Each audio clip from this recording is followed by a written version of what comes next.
Au cinéma, moins on a besoin pour transmettre, plus l'œuvre est grande. Pas besoin de batailles épiques ni de 1000 décors. Parfois, un seul espace suffit à happer le spectateur et à le laisser sans souffle. Entre ces 4 murs se décide tout. Le destin, la vérité, la folie. Avec une histoire minimale, on peut faire ressentir le poids d'une vie entière avec plus de force que n'importe quelle fresque. Car les films peuvent nous emmener vers des mondes infinis. Mais parfois, un seul décor suffit à créer un chef-d'œuvre.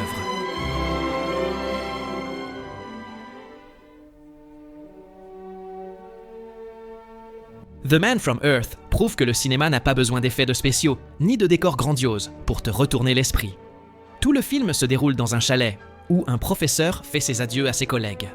Le point de départ paraît minime, banal, jusqu'à une confession qui défie tout ce que tu crois savoir de l'histoire de l'humanité. Il n'y a pas de séquence spectaculaire, pas d'action, seulement des gens qui parlent. Et pourtant, la tension et la fascination grandissent, minute après minute. C'est du cinéma pur, capable de te captiver avec des mots et des idées seulement. Un exercice de minimalisme narratif qui prouve que le plus puissant, c'est un dialogue qui t'ouvre l'esprit et te laisse tout remettre en question longtemps après le générique. Un film culte devenu phénomène discret, transmis de bouche à oreille, jusqu'à entrer dans la légende du cinéma indépendant. Son magnétisme n'est pas dans le visuel, mais dans l'idée. Un récit qui oblige le spectateur à repenser le temps, la mémoire et la condition humaine elle-même. Un film minimal en apparence, mais immense par ce qu'il laisse résonner en toi. Hay películas que son como un duelo de espadas, pero con palabras. Mais avec des mots. Le Limier, réalisé par Joseph L. Mankiewicz, est peut-être la plus grande partie d'échecs psychologiques jamais filmés. L'histoire commence quand un romancier de polar invite dans sa luxueuse demeure de campagne le jeune amant de sa femme. Ce qui ressemble à une simple confrontation amoureuse devient vite un jeu retors d'esprit, de manipulation et de tromperie, où l'on ne sait jamais qui tient vraiment le contrôle. Le film tient dans un unique décor, cette demeure qui devient moins un espace qu'un échiquier rempli de pièges, de masques et de secrets. Le plus incroyable, c'est que presque toute l'action repose sur seulement 2 acteurs, Laurence Olivier et Michael Caine, face à face dans un duel d'interprétation aussi magnétique qu'inouï. Chaque regard, chaque silence millimétré, chaque phrase chargée d'ironie et de venin maintient le spectateur prisonnier, comme s'il participait lui-même au jeu. Le Limier démontre qu'il n'y a nul besoin d'explosion ni de poursuite. 2 esprits brillants et un scénario parfait suffisent à créer une expérience hypnotique, claustrophobe et éclatante, toujours inégalée dans le thriller psychologique.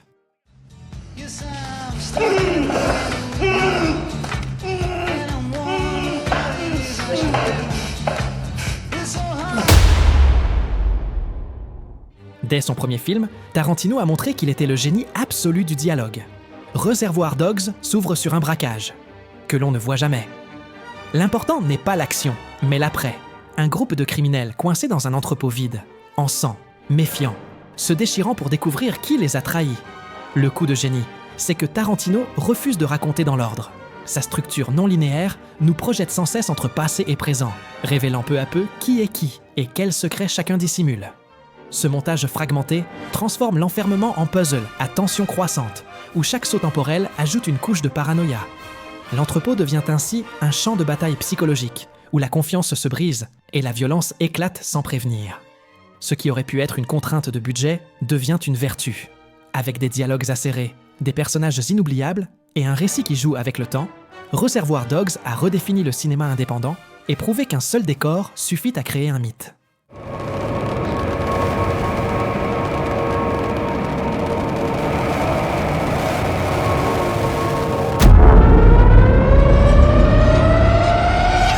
The Lighthouse est un voyage à la folie à l'état pur, un chef-d'œuvre de l'horreur moderne. Robert Eggers enferme Willem Dafoe et Robert Pattinson sur une île battue par les tempêtes, avec pour seule compagnie un phare, et signe l'un des duels d'acteurs les plus intenses du siècle. L'histoire est simple, 2 hommes chargés de veiller sur la lumière. Mais ce qui ressemble à une routine devient une descente dans les ténèbres de l'âme humaine. Le film est tourné en noir et blanc granuleux, dans un format carré qui serre le cadre, comme s'il emprisonnait aussi le spectateur. Le phare n'est pas qu'un décor, c'est une prison, un monstre, une présence qui domine chaque plan. Entre Rome, secrets, superstitions et délires, les frontières entre réalité et hallucination s'effondrent. Le travail de Dafoe et Pattinson est magnétique, Un duel d'interprétation qui frôle le mythique. Ici, pas d'épopée extérieure, mais intérieure. La lutte contre l'autre et contre soi.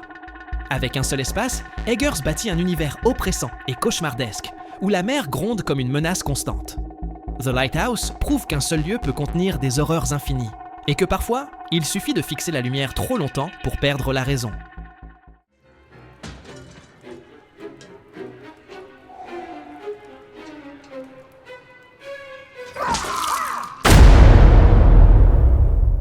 Tarantino a poussé le concept d'enfermement à l'extrême avec Les 8 salopards. Un groupe d'étrangers se réfugie d'une tempête de neige dans une cabane perdue dans les montagnes du Wyoming. Dehors, le froid tue. Dedans, la tension est insupportable.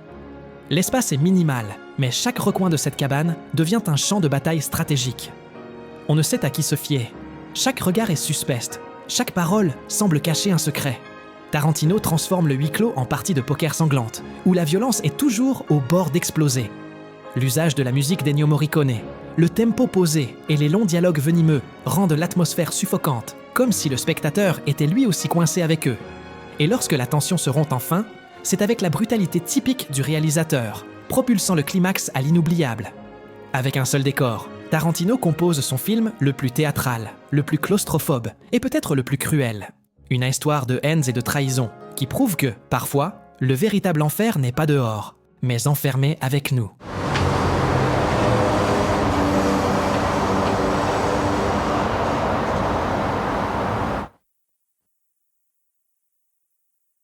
Amour, de Michael Haneke, se déroule presque entièrement à l'intérieur d'un appartement parisien. Là, un couple de vieillards amoureux affronte l'inévitable. Elle subit un AVC et entame un déclin absolu. Pas de rebondissement, pas d'artifice, pas de musique, presque pas de coupe, seulement le regard implacable de Haneke, qui observe avec froideur chirurgicale la vie s'éteindre entre quatre murs. La caméra ne se détourne jamais, aucun répit, aucune issue. Le spectateur reste enfermé dans ce foyer comme les personnages, sentant le poids de l'impuissance et de la solitude. Isabelle Huppert apparaît comme un écho lointain, mais le vrai centre, c'est le lien brutalement humain entre Jean-Louis Trintignant et Emmanuel Riva, dans une interprétation qui dépasse tout artifice. Amour ne cherche pas les larmes faciles, mais te confronte à l'horreur la plus réelle, la fragilité du corps et la certitude de la mort. Avec un seul décor, Haneke construit un film dévastateur, sans phare ni espoir, qui transforme le quotidien en cauchemar silencieux. Un portrait si honnête qu'il en devient insoutenable, car la fin de la vie n'a rien de joli. Luis Buñuel a emmené le concept de huis clos vers un territoire aussi troublant qu'énigmatique.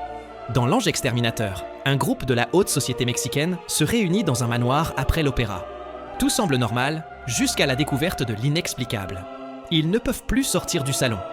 Personne ne les retient, pas de murs invisibles ni de chaînes. Ils n'arrivent simplement pas à franchir la porte. Ce geste minime devient un cauchemar collectif. À mesure que les jours passent, les masques d'élégance et d'éducation s'effondrent. Le raffinement tourne au grotesque, le civilisé redevient instinct. Buñuel fait d'un seul décor une métaphore foudroyante de la fragilité des normes sociales et de la mince frontière entre culture et barbarie. La caméra observe avec cruauté et humour noir ces personnages sombrer dans la dégradation la plus absurde, révélant que l'enfermement le plus puissant n'est pas physique, mais mental. L'Ange exterminateur demeure l'une des expériences les plus inquiétantes et originales du cinéma. Parfois, il suffit de fermer une porte pour exposer la véritable nature humaine.